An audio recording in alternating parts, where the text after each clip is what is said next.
แดดพี่น้องเนาะมันนี่ตาวเข้ามาทางบ้านน้องน้ำคือเก่าพี่น้องเนาะที่นี่เห็นทั้งพอน้องน้ำเซ่เพิ่นเห็ดชังเด้ป่องแป้งอยู่พี่น้องเนาะอ้าวมันนี่สร้างกับโบยูพี่น้องเนาะเพราะว่าตีนเช้านี่ยังไม่ได้ไปเปลี่ยนมาเดี๋ยวออกเมื่อนี่ลุงกับสิพาแวะเล่งให้เพิ่นเห็ดตีนเช้าให้ก่อนพี่น้องเนาะเพราะเป็นทางผ่านเมื่อพอดีเนาะกินนี่เห็นพอน้องน้ำคุดจุ้ยกินนี่เพิ่นเห็ดอันนี้เนาะเนาะเห็ดลาวตากผ้าเนาะพี่น้องปองปลายเขาก็ได้อ้าวตัดภาพมามือนี่พี่น้องเลยอยู่ทั้งบ้านน้องน้ำเซคือเก่าคือเดิมพี่น้องเนาะเพิ่มเติมคือสร้างยังบ่ทันมาเนาะมาสร้างน้ำตีนเช้าพี่น้องไอ้บ้านนี้เนาะตอนแดดบ่ายแก่พี่น้องเนาะโอ้น้องของน้องน้ำสบายดีมั้งละโอ้ยสบายดีโอ้ผมเริ่มยาวเลยเนาะมาได้ใช้นี่มาเล่นโอ้โต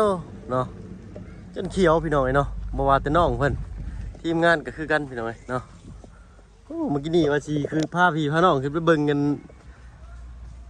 เป็นชาวบ้านเพิ่นจักเพิ่นเฮ็ดพี่สังกินตำเมียงบ่ปุ๊บกล้องแชวพี่น้องเนาะว่าสิได้ภาพบรรยากาศเนาะอันชนเผ่าเพิ่นเนาะเพิ่นย่านซ้ำเนาะมาทางเฮากะว่าตัดภาพตอนแดดๆมาทางบ้านน้องน้ำเซเพิ่นคือเก่าพี่น้องเนาะเจ้าสบายดีทางน้องน้ำเนาะโอ้ยนั่งใจลอยคอยทางแท้เบิ่งพี่น้องเบิ่งญาติตั้งกล้องจักบาทก่อน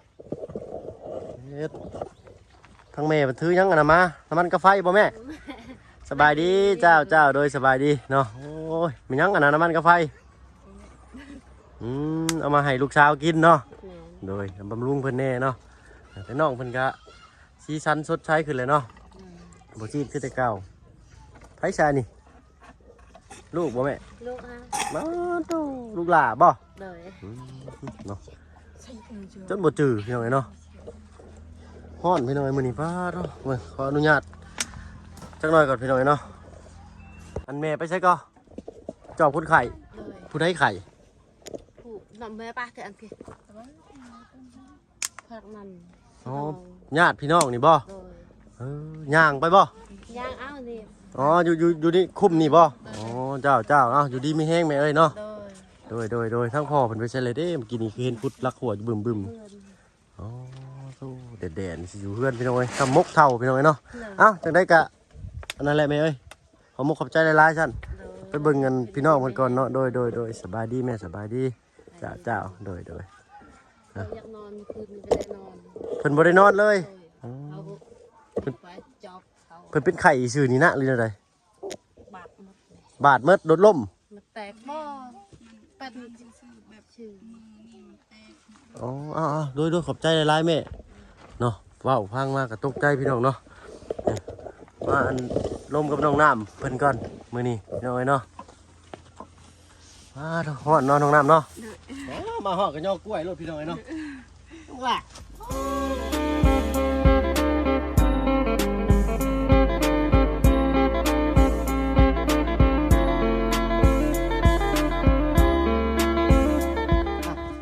กราบทักทายสบายดีผมพี่น้องทุกคนมาพี่น้องเนาะมื้อนี้ก็อยู่ฮ้อนๆคือเก่าพี่น้องเลยเนาะกับบ้านน้องน้ำเพื่อนเซ่เพิ่นเนาะภาพน้องน้ำเพื่อนเซ่นี่สิบ่เห็นแล้วบัดนี้เนาะเพื่อนเซ่นี่บ่เห็นแล้วบัดนี้เนาะไปโดนแล้วเพื่อนไปโดนแล้วบัดนี้พี่น้องคิดฮอดอยู่บ่เพื่อนเซ่นะคิดฮอดแล้วอะไรเนาะเราก็อยู่แต่น้อยเนาะพี่น้องเนาะผู้และอีกจังหน่อยสร้างเพิ่นยังบ่ทันมามื้อนี้กันเนาะเพราะว่าเฮาบ่มีตีนเสาให้เพิ่นเนาะบางทีว่าสร้างคนซ่าก็บ่ได้พี่น้องเนาะ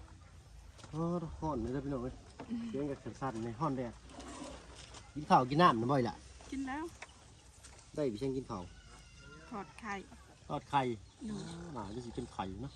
เหือเราก็ออกพี่น้องเนาะคนมีเหือออกถือว่าดีพี่น้องเนาะเดี๋ยวมันอันสารตกข้างจากร่างกายเขามันสิออกระบายไปทางเหงื่อรวมคนพี่น้องฮ้อนไล่กับบุดีฮ้อนมื้อนี้เนาะอากาศฮ้อนมกเข่าอะไรมื้อนี้ได้ยังกินเพลนสบันตอนเพลนสิกินข้าวกันเลยทอดไข่ต่ออีกพี่น้องเนาะดีกินไข่มันมีโปรตีนเลยเนาะเมื่อกี้นี่ก็ท ให้น้องน้ำเพิ่นไปเป็นล่ามไปอันทางลุงจันทร์เพิ่นไปแจกของให้พ่อตู้เพิ่นชื่อหยังก็ได้ ตะลุย คือตะลุยเป็นญาติพี่น้องนั่นดีวัน บ่แม่นแบบพี่สาว ไปทางน้องน้ำเพิ่นก็เวลาไปหาอยู่หากินมาพ่อตู้เพิ่นว่ามีแต่น้องน้ำแบ่งปันให้เพิ่นพี่น้องเนาะพ่อใหญ่อลุยชื่อเพิ่นเนาะอยู่2เท่าอันพี่ช่างก็อันเมียเพิ่นนะ เมียบ่ฮู้ เมียเพิ่นน่ะไหน โดย ชื่อเมีย บ่ฮู้ โอ้ชื่อเพิ่นเด้ออลุยอลุยลมมากก็มีแห้งเลยเนาะพี่น้อง เย็นเด้ ทางไงเด้อพี่น้องเนาะขอโทษขออภัยเพราะว่าทางบ่พึ่งไม่บ่ทันมีพี่น้องเนาะอดใจรออีกจักหน่อยเนาะพี่น้องสี่แหละวาสนาบักพึ่งเนาะเอ้ยค่ะอีกจักหน่อยพี่น้องเนาะกำลังผ่านกฎผ่านเกณฑ์เนาะแต่ยังบ่ทันได้ใบพินเนาะก็จังได้ก็ฝากพ่อแม่พี่น้องเป็นกำลังใจให้แน่พี่น้องเนาะการเบิ่งการแชร์ก็เป็นอีกเพื่อแห้งหนึงเนาะที่สนับสนุนบ่าวพึ่งให้มีรายได้พี่น้องเนาะกาสิ เยอะ ได้รายได้แล้วก็สิมาแบ่งปันให้คนอื่นต่อเนาะพี่น้องเนาะพอมีทุนนะพี่น้องเนาะตอนนี้ทางบ่าวพึ่งก็ยังบ่มีหยังพี่น้องเนาะยังได้แต่ซอยเรือซอยแห้งเพิ่นพี่น้องเนาะและอีกจังน้อยหอดเอามา อ่อนนี่คล้ายๆมันมีลมตอนเราไปเอาพื้นนั่นบ่มีลมเลย เอาพื้นนี่บ่มื้อนี้กัน เล เลย ยไม่จนอยากเป็นลม แล้วเอาพื้นอยู่ใส่มื้อ อยู่หูมัน มีผู้อีก อยู่ หมดใจรออีกจังหน่อยเนาะจังหน่อยก็สร้างเพิ่นก็มาเฮ็ดนี่ก็มาคึงเอ็นเนาะตั้งระดับตั้งตีนเสาเนาะก็ย่อบาดย่อแล้วก็ขึ้นโค้งแล้วพี่น้องเนาะเดี๋ยวกลับเมื่อนี่สิจักเสาอ่ะ2 4 6 7ต้นพี่น้องเนาะสิเอาไปให้เพิ่นเฮ็ดให้ใหม่สิเอาตัวนี้ไปเทิร์นเอาใหม่ลุงเพิ่นว่าเนาะเดี๋ยวออกไปลุงเพิ่นสิไปอันสอบถามอีกทางในบ้านของคนบ้านดุงเนาะ โดย รอพูดรอเสาเนาะเราจะเปลี่ยนได้อยู่พี่น้องแต่ก็เพิ่มเงินขึ้นเพราะว่าเสาที่เอามาเนี่ยมันสั่นเสาที่เอาต้องการนี่คือมันยาวพี่น้องเนาะช่างพิษเนาะก็ไว้นี่แหละที่ได้ขึ้นอันย่อเสาเอกเสาโทเนาะแต่ก็ขึ้นเงินใหม่ใส่หยางงามให้น้องน้ำเซเพิ่นพี่น้องเนาะเมื่อกี้นี่ก็ทางว่าบุญสารวัตรคนมาให้น้องน้ำพาไปเป็นล่ามให้กับน้องน้ำเพิ่น อะไรอ่ะ อาเลียก อะไรอ่ะ อาเลียก อะไรอะกัตเตเลียน อันผัวซื้ออาเลียกอาเลียกพี่น้องเอาเสนียงเอาไปซื้อจะได้พี่น้องเนาะขอโทษขออภัยหลายๆเนาะอาเลียกผัวเพิ่นเมียเพิ่นซื้ออาเลียนเนาะแขวไปลินเพิ่นว่าเนาะ ไปเล่นเป็นสาวแล้ว แขวไปเล่นผู้สาวสัมภาษณ์ไปนั่งกับทั้งน้องน้ำทั้งกันหมู่เพิ่นก็หัวแซวพี่น้องเนาะนิดหน่อยก็ลายอยู่หั่นไงอาศัยอยู่ในอันที่ดินเพิ่นเนาะ โดย เห็นใจมันอยู่เนาะพี่น้องเนาะทางเขาก็จะกี่ซอยได้แล้วพี่น้องเนาะก็มีแต่เบื้องต้นข้าวน้ำข้ามปลาข้าวสารอาหารแห้งเนาะแล้วแต่ผู้ใหญ่ใจดีเป็นมองเห็นพี่น้องเนาะทางบ่เพิ่งก็บ่ได้ซอยหยังซอยแต่เอือแต่แห้งย่อข้าวย่อน้ำจับเกาะกับกล้องถ่ายทำให้พี่ให้น้องป้าลุงได้หับได้ชมนั่นแหละเนาะพี่น้องเนาะเพราะว่าทางบ่เพิ่งก็หากระสร้างรายได้ก็ยังเงินก็เข้าแล้วแต่ว่ายังบ่ทันครบเบิดนะพี่น้องเนาะจังไดก็ขอบคุณขอบใจที่เขาหับเขาชมช่องบ่เพิ่งเคยละนำพี่น้องเนาะเลยก็เป็นกำลังแห่งเชียร์แห่งใจอีกแห่งหนึ่งก็ดีใจพี่น้องเนาะเพื่อมีแรงบันดาลใจได้เห็ดคลิปต่อไปสั่งรายได้ก็บิแบงให้ผู้แบบคือขาดแคลนสินะพี่น้องเนาะเท่ากับตอนมีเหือมีแห้งกับซอยได้แต่ตอนมีเหือมีแห้งนี่แหละเนาะคันถ่าให้รวยนี่คือสิบ่ได้ซอยจักเทื่อพี่น้องเนาะถ้าว่าผู้ใดมีรวยแล้วก็ถ้าเห็นคลิปนี้ก็จะบิแบงอยากซอยอย่างงั้นก็ทางบ่เพิ่งก็ยินดีอาสาหับเป็นสะพานบุญให้พี่น้องเนาะ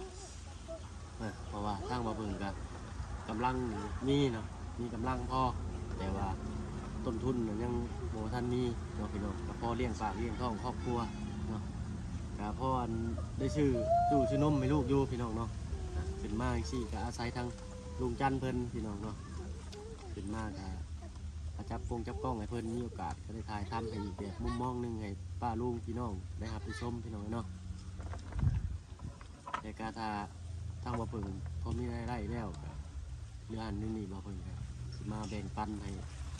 นี่แหละคือเห็นนี่แหละคือถ่ายอยู่เสมอเลยนะพี่น้องเป็นเชิญอาหารการดูการกินเขาได้หน่อยซอยมือเพิ่นอีกแข้งหนึงพี่น้องเนาะเนาะขอฝากให้เด้อพี่น้องเนาะเอาเนาะมานั่งให้น้องน้ำมานั่งจมให้น้องน้ำฟังพี่น้องเนาะชีวิตปักเพิ่งม่วนบ่ ม่วน พี่น้องม่วนช่วยเรากันเลยเนาะที่แหละวาสนาฝึกพี่น้องเลยเนาะมื้อนี้ก็บ่ได้มีพี่จังพี่น้อยเนาะแวะเข้ามาเบิ่งว่าสิเอาตีนเสาไปเปลี่ยนซื่อๆพี่น้องเนาะแล้วก็เอาน้ำเป็นมาเป็นล่ามให้ก็เลยมันยังแดดอยู่จักเล็กจักน้อยก็สิไปสานต่อเรื่องเสาเนาะไอ้เสาตอหม้อแหละแล้วลุงให้ไปสอบถามเล็กๆน้อยๆนะพี่น้องเนาะโอ้ไอ้มาแล้วน้องน้ำญาติจะบ่โอ้โห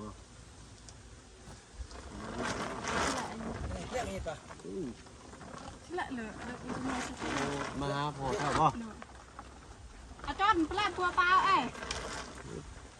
แล่พัวเปล่า เป็นมากนั่นเราไปดู ดูกัน มาหาพ่อเจ้าบ่ โดยแบบจานมีเบียดนะ โดยเนาะห่อนดีนะน้องน้ำเนาะ โดย เอาพื้นมานี่ได้ลายบ่ หลายทงนึง อ๋อเอาใส่กระสอบบ่ล่ะ เลย เนาะแต่พาพี่พ่อน้องไปเบิ่งอยู่เนาะยันน้องน้ำเป็นลมแดดแห้งดีเลยเนาะหนาจนหย่อหมดเลยหย่อถ้าได้หย่อเขาไปหน่อยเนาะ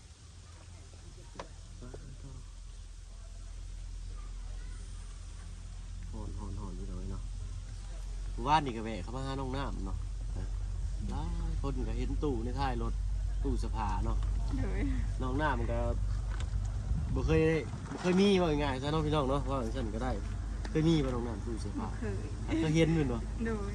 น้องน้ำมันเคยเห็นอยู่เพราะว่าเพิ่นมีหมู่เพิ่นก็ไปทั้งเดือนน้องอีสังก็ไปอันเป็นล่ามอยู่ทีเดียว ละน้อย เพิ่นมีแล้วเนาะตู้เพิ่นเนาะ โดย เจ้าก็สิได้เห็นในหันแน่เนาะ โดย เพิ่นก็ได้ฮู้ตู้เสื้อผ้าเนาะเป็นของทางน้องวิเพิ่นพี่น้องเนาะเด็กน้อยกตัญญูผู้เลี้ยงแม่พิการพี่น้องเนาะ บ้านนะ บ้านนั้นสังก็บ้านน้องเอ็ดนะบ้านเก่งจ้อง บ้านเก่งจ้อง เลยบ้านเก่งจองเมืองสิโกพี่น้องเนาะเมื่อกี้นี่ก็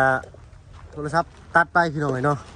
ฮ้อนดูภูมิสูงเกินไปพี่น้องเนาะขอโทษขออภัยหลายๆกำลังลงกับน้องน้ำเพิ่นว่าฮอดบ้านเก่งจองพี่น้องเนาะ เนาะขอโทษขออภัยเด้อน้องน้ำเมื่อกี้นี่เนาะตัดจังหวะเพิ่นน้อยหนึงพี่น้องเนาะได้ขอโทษขออภัยหลายๆพี่น้องเนาะช่วงนี้อากาศร้อนแน่เนาะกับโทรศัพท์เฮามันก็ลอยถ้วยเนี่ยพี่น้องเนาะขอโทษขออภัยหลายๆเอามุมนี้เจ๊กน้อยเนาะพี่น้องเนาะ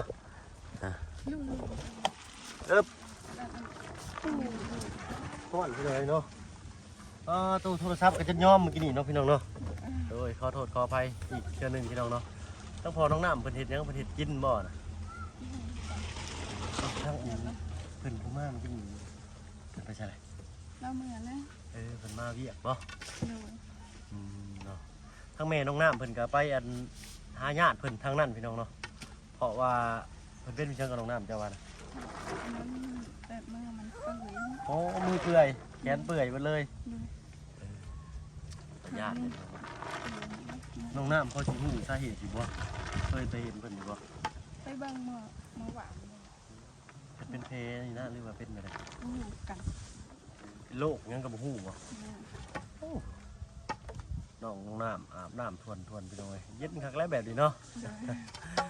อ้าวห่อนนี่พี่น้อยหนาเคี้ยวหนาหย่อครับขอฝึกขอพายร้ายพี่น้อยเนาะเลี้ยวไปนี่รวยอยู่เป็นตาอยู่ในกระทั่งนั่นแล้วเนาะเพราะว่าแดดช่องมาทั้งนี้ผมต้นวิกได้นี่เป็นผ่าบัดพี่น้อยผ่ายาง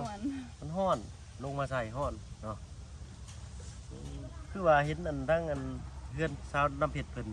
บ่ได้อยู่เพื่อนบ่ อู้กัน เดียวขึ้นไปครับผมเห็นแต่ลูกหลานเป็นผลลูกน้องคนนี้แหละเสียเซลอยู่ทิ้งหน่อยได้ เราอยู่เพื่อน เห็นเป็นตำเครื่องอยู่เครื่องกินสมได้แม่นบ่ตำเมี่ยงตำยังเนาะ โดย ว่าจะไปเก็บภาพบรรยากาศแบบวิธีบ้านทางนี้เพิ่นให้พี่ให้น้องเบิ่งป๊บพี่น้องเพิ่นป๊บเพิ่นญาติเนาะ ยานกล้อง ญาติกล้องเนาะพี่ เรา น้อง น้ำคือกัน น้องน้ำ กล้องคือกัน กี้ก็ต้องน้ำกับญาติกล้อง โดย ดู เนาะเดี๋ยวนี้ได้ใช่ บ่อยาก บ่ย่านเฮาบ่ควรสิย่านเนาะ โดย ถ้าว่าไปถ่ายแบบแนวลวนหลอกลวนลามบ่ขอโทษขออภัยพี่น้องเนาะก็สิบอกแนวทางน้องเพิ่นป้องกันโตจังนะถ่ายแบบว่ามาจี้ใช่อะไรก็แบบจับไปบ้ายเพิ่นซั่นซี่นี่อันนั้นก็บ่ควรเนาะพี่น้องเนาะทางน้องน้ำก็แบบเซฟตัวเองสินะถ้าว่ามาถ่ายแบบนี้ความเป็นอยู่ชีวิตเป็นอยู่จังซั่นจังซี่นี่ก็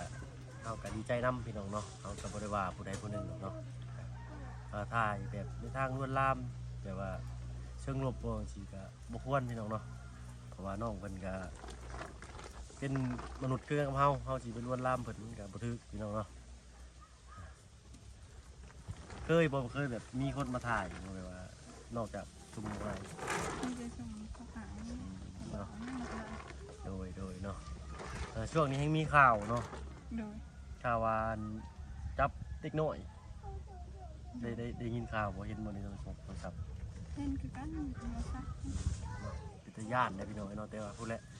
เลยทางเวียงนี่ไปทางนั้นเนาะชายแดนจีนเพิ่นมาจับเนาะเฮาก็บ่ฮู้แน่ชัดเนาะแต่ว่าเพิ่นพาดหัวข่าวลงในหัวข้อก็ว่าคนจีนมาจับเด็กน้อยเนาะพี่น้องเนาะแต่ถ้าว่าผิดพลาดประการใดขอโทษขออภัยเนาะบ่ได้เว้าใช้ร้ายป้ายชี้หรือว่าจังใดเนาะก็อ่านมาตามหัวข่าวเพิ่นลงไว้พี่น้องเนาะก็ระวังโตเบิ่งเจ้ากันเนาะบ่ว่าอยู่ภาคใดคือกันเนาะย่านเลยเฮาบัดเป็นผู้หญิงสินะย่างตามทางบ่ไปหาเฮ็ดหาฮอนบ่พอดีย่างมาตามทางโอ้ยอีหลาเอ้ยถามทางแน่พาอ้ายไปบ้านนั่นแน่เฮาบ่ฮู้ก็ขึ้นรถกึบตัวเรียบร้อยเอาพาขี่ไปเลยเนาะ โด ป ย ระตูเขาก็ล็อกไว้ดิ้นก็บ่ได้ออกก็บ่ได้บัดนี้เนาะ โดย ญาติแน่เนาะ ยานละไปสิไปไปสิกาไป คือว่า จัก ซุ่มมันบ่อ้ายมานี่ญาติบ่ บ่ เพราะว่าให้น้องน้ำเพิ่นไปอันเป็นล่ามให้น้องพี่น้องเพิ่นฮู้จัก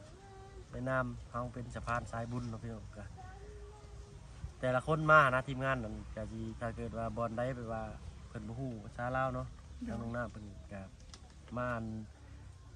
มาให้น้องน้ำเพิ่นพาไปได้อีกพี่น้องเนาะหรือว่าน้องยังก็บ่กิน ละน้อย สาวลาน้อยเนาะหรือว่าน้องเฮงเนาะ โดย น้องเฮงตอนแรกก็น้องเฮงเป็นลาบมาแถวนี้ไปเลยเนาะเป็นน้องเฮงเหมือนสิมีเวียกหลายเนาะทางเฮือนเพิ่นก็สิบ่ได้ไปอันวนเหมือนบันไดเนาะแต่ก็ได้ถ้าเกิดว่ามันจำเป็นอีหลีพี่น้องเนาะหลาน้อยนะอาบน้ำผู้บ่ใส่เอาเสื้อบาดนี้น้องจะบ่ โดย หรือหลาน ผู้หนึ่งน้องผู้หนึ่งหลาน เนาะฮ้อนอีหลีพี่น้องเนาะเช็ดอีกเดี๋ยวมาจักโทรศัพท์มากระไดเบิ่งก่อนพี่น้องเนาะขอโทษขออภัยหลายพี่น้องเนาะโอ้เนาะยังอยู่เนาะเกือบแต่ก็ยังได้อยู่พี่น้องเนาะจักได้ยินเสียงหรือบ่ขอโทษขออภัยทางบ่เพิ่งบ่มีไม้พี่น้องเนาะลดน้อยจักเล็กจักหน่อยเนาะเนี่ยโทรศัพท์บ่เพิ่งสำหรับอุณหภูมิสูงแล้วเพิ่นสิตัดไปเองเมื่อกี้นี้เนาะ มันหอนเลย ถ้าว่า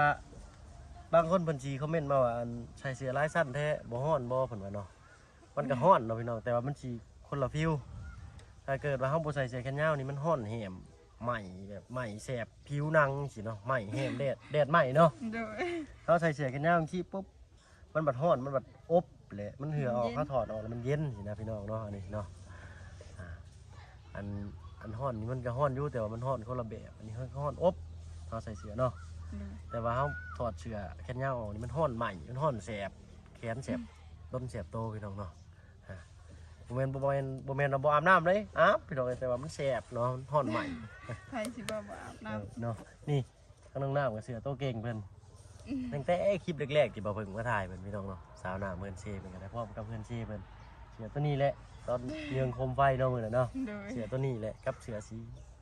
ฟ้าๆเนาะเสื้อสีฟ้าตัวนึงเนี่ยเนาะ กับเกิดตัวกันรองเท้าหรือว่าเกิบพี่น้องขาดครึ่งป้ายบุมีเนาะไปใช้แล้วเกิบคูนั้น จูดทิมเลย โอ้ว่าสิคอเพื่อเป็นสีระลึกพี่น้องเลยเนาะพอจูดทิมเลี้ยวกันโอ้ต้องห่อนพี่น้องเลยเนาะขอโทษขออภัยป้าลุงพี่น้องที่มาเบิ่งมาชมคลิปนี้เนาะว่าผิดพลาดประการใดขอโทษขออภัยหลายๆพี่น้องเนาะคลิปนี้กับบุมียังไลฟ์พี่น้องเลยเนาะโอ้ล่มก็น้องน้ำมันอีกคือเก่าคือเดิมเนาะเพิ่มเติมคืออากาศเพิ่มอุณหภูมิพี่น้องเลยเนาะโอ้บวย หอนเลย ทางเฮากับชิบุแหละหาส้นห่มส้นเงาก่อนพี่น้องเนาะหาน้ำดอกน้ำเย็นมากินก่อนทั้งน้องน้ำเป็น เห็นตู้เย็นอีกมื้อนี้พี่น้องเนาะหากยังบ่แม่นเด้อเจ้า ไปเรียนนโมนครูอยู่คนละ อยู่ไสบ่ กดไข่ อ๋อพอจะไปเบิ่งคนไข้ใช่เอ้าสบายดีปาลุงเนี่ยสบายดีเนาะกินข้าวกินน้ำแล้วบ่พอ ยัง โอ้เมื่อกี้นี่เฮ็ดหยังก็ลูกกลัวอยู่ ชม อ๋อกินชมโอ้ยอากาศร้อนๆสิกินชมคักนะพี่น้องเนาะเอ้าสั่นให้พ่อเพิ่นเฝ้าไปก็ได้พี่น้องเนาะสบายดีเด้อพ่อเด้อโดยขอบมุกขอบใจหลายๆเนาะทางกันพ่อน้องน้ำเพิ่นนี่เข้ามาทักเนาะเมื่อกี้นี่ว่าสิย่างไปหาเพิ่นอยู่เฮ็ดเพิ่นลูกกลัวอยู่ก็เลยแบบบ่อยากคัดจังหวะเพิ่นเนาะพี่น้องเนาะเพิ่นกินชมเมื่อกี้นี่เนาะกินเมี่ยงนะว่าง่ายๆก็ได้พี่น้องเนาะสมมุติว่ามันแดดสิน้องน้ำสิไปอยู่นี่ใช่อยู่นี่บ่หรือว่าตามห่มนะครับ อยู่นี่ โอ้อบยิวอยู่นี่เลย โดย นอนได้อยู่จริงๆอะ นั่นแหละ อ้าวโตไม่น้อยเนาะโอ้บวยนอนบ่รับเนาะคันว่าไปอยู่ตามผมใหม่นี่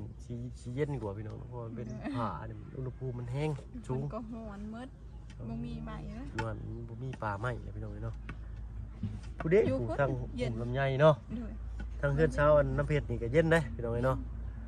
อยากให้น้องน้ำพาไปพุ่นอยู่ครับ พวกใหม่ เพิ่นอ้ายกล้องเนาะแตกแซวพี่น้องเนาะขอโทษขออภัยเนาะบาดหน้าทางบ่เพิ่งสิเก็บภาพบรรยากาศแบบชนบทมาให้พี่ให้น้องป้าลุงที่รับที่ชมคลิปนี้ได้เบิ่งอีกพี่น้องเนาะว่าเป็นแนวใดวิถีชนบททางฝั่งประเทศลาวเฮาพี่น้องเนาะแต่ยังหลายบางคนเพิ่นก็คอมเมนต์มาบอกว่าให้หยุดช่วยเหลือเพิ่นว่าเนาะมันก็เป็นไปบ่ได้พี่น้องเนาะเพราะว่าเป็นทางผู้ใหญ่ใจดีเพิ่นเนาะเพิ่นจุดประสงค์เพิ่นแนวนั้นก็ต้องเฮ็ดตามจุดประสงค์เพิ่นเนาะเป็นโอ้ยพี่น้อยเนาะเมื่อกี้นี่ก็โทรศัพท์ตัดไปอีกพี่น้อย2 รอบแล้วรอบนี้คือสิลาพี่แล้วเนาะเมื่อกี้เนาะ โดย โอ้เรียบร้อยน้องน้ำไหมโทรศัพท์บ่รอดแล้วบ่ไหวแล้วอุณหภูมิขึ้น2 เดือนแล้วพี่น้องเนาะก็ตามจุดประสงค์เพิ่นเนาะพี่น้องเนาะของผู้ใหญ่เพิ่นให้เฮ็ดแนวใดก็แนวนั้นเนาะพี่น้องเนาะเอ้าถ้าว่าเพิ่นก็สิบ่เว้าหลายใหญ่ห่างก็สิขอลาป้าลุงพี่น้องที่เขามารับชมคลิปนี้ไปก่อนพี่น้อยเนาะผ่านมาเห็นคลิปนี้ถ้ามีสาระหรือจังใดก็ฝากกดไลค์กดแชร์คอมเมนต์ไว้เนาะทางบ่าวเพิ่งสิเข้ามาอ่านและปรับปรุงและทบทวนเบิ่งเนาะการเว้าการจาเป็นจังใดเนาะติชมได้พี่น้อยเนาะสำหรับที่นี่ก็ลาพี่ละน้องแล้วพี่น้อยเนาะก็เป็นว่ากราบสบายดีเนาะพี่น้องเนาะแต่ก็ขอบใจน้องน้ำเด้อที่สละเวลามานั่งเว้านั่งคุยกันเนาะพี่น้องเนาะ แต่กินเวลาไปหลายเติบพี่น้องเลยเนาะทางเข้ากับสิป้ายเลยแหละพี่น้องเนาะบ่ไหว้เลยโทรศัพท์บ่ไหว้เลย2 รอบเลยพี่น้องเลยเนาะไปหดน้ำเอาเมื่อกี้นี่ก็ได้2 รอบเลยไปหดน้ำเอาน้ เป็นคนหนาม ำแมนเอาน้ำหดลาดหลังเพิ่นเด้เพราะว่าฮ้อนเกินบ่ไหว้พี่น้องเลยเนาะอดทนสู้อีกจังหน่อยหนึงพี่น้องเนาะลาแล้วพี่น้องเนาะสบายดีเนาะ2 รอบแล้วสบายดี โดย เดยเนาะไปเลยเด้อน้องน้ำเด้อขอบคุณขอบใจหลายๆไปเอากันนะพี่น้องเนาะคลิปนี้ก็เพิ่งยังไลน์เนาะก่อนอื่นเขาขอบคุณขอบใจที่เขามาชมคลิปนี้เนาะพี่น้องเนาะถ้าว่ามีสาระหรือจังใดอยากเป็นกำลังใจเนาะทางทีมงานเฮากับอาสาเป็นสะพานบุญให้พี่น้องเลยเนาะครอบครัวใดที่ขาดเคินหรือว่าต้องการให้ซอยครอบครัวใดก็ติดต่อกันเข้ามาได้เนาะพี่น้องเนาะทั้งหน้าไอ้ YouTube เลยเนาะพี่น้องเนาะเพราะว่าใช้บ่อนติดต่อ Facebook แอปหรือมันยังก็อยู่ในหันพี่น้องเนาะทางไลน์ก็มีพี่น้องเนาะติดต่อเข้ามาได้เด้อปะลุงเนาะขอขอบใจสำหรับคลิปนี้ลาแล้วพี่น้องเนาะเอาเป็นว่าสบายดีตอนบ่ายๆพี่น้องเอ้ยเนาะ